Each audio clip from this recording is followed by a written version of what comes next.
مقتل الأستاذة رخرو خيرة وهي في الطريق من أجل أداء واجبها المهني يهز الجزائر اليوم.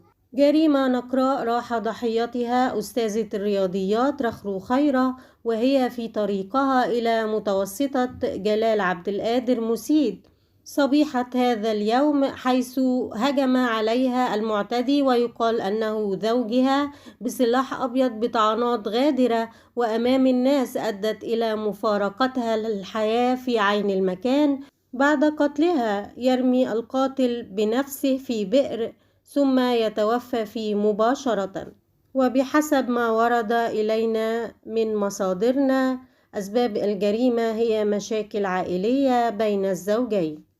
أخلص التعازي لعائلة الفقيدة، سائلين المولى عز وجل أن يتغمدها بواسع رحمته ويسكنها فسيح جناته ويثبتها عند السؤال ويلهم أهلها وذويها الصبر والسلوان.